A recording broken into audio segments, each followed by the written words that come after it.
So if you're watching this video, you're probably curious to know what my style of working with clients is. And one thing I should start off by saying is that it depends on the issue that the client is coming to therapy for. For example, if you're seeking support because you're going through grief, because you recently lost a spouse or a child or a friend, even a furry friend, and I know how painful that can be, that's a time for me to be an effective listener and an active listener and to exert my empathetic skills very well, sometimes for long periods of time.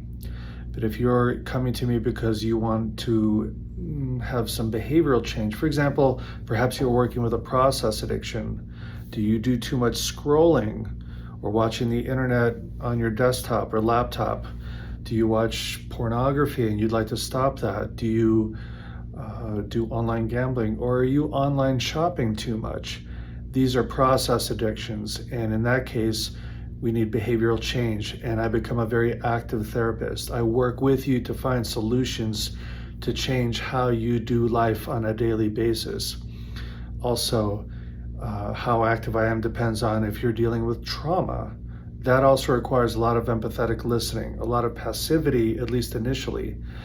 But then there's still always some type of solution finding with the client or planning on how are you going to do life from this point on. And I can become more directive or at least partner with you to help find solutions for you, to rebuild your sense of self, to rebuild your identity. And identity rebuilding is really something that's part of most cases in therapy. And that can be a patient and long process and requires a lot of sensitivity. It also requires taking action, and that's where I come in. I help you find the actions that you can take to support your well-being moving forward into the future.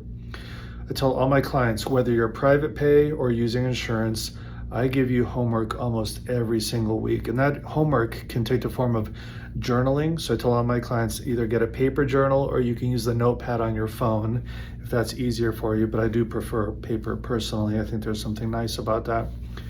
And it could be brief contemplations that I assign to you, or making lists, for example, lists of boundaries or standards that you hold for allowing people into your close circle of relationships.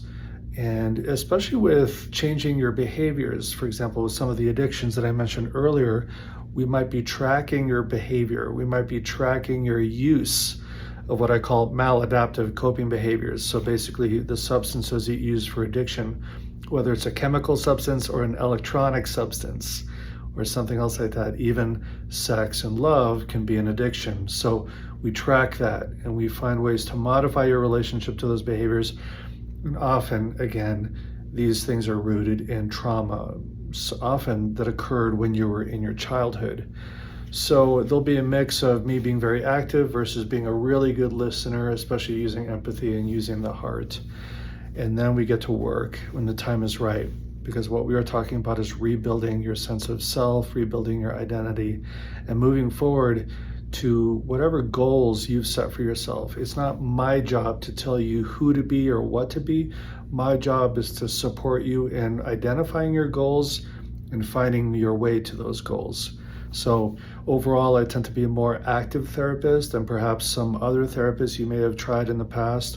I've had new clients tell me that they weren't really satisfied with their other therapist because their therapist was much too passive. There's really not much risk of that happening if you work with me.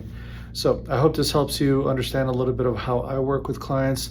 And of course, we can discuss this further during your free consultation. Thanks.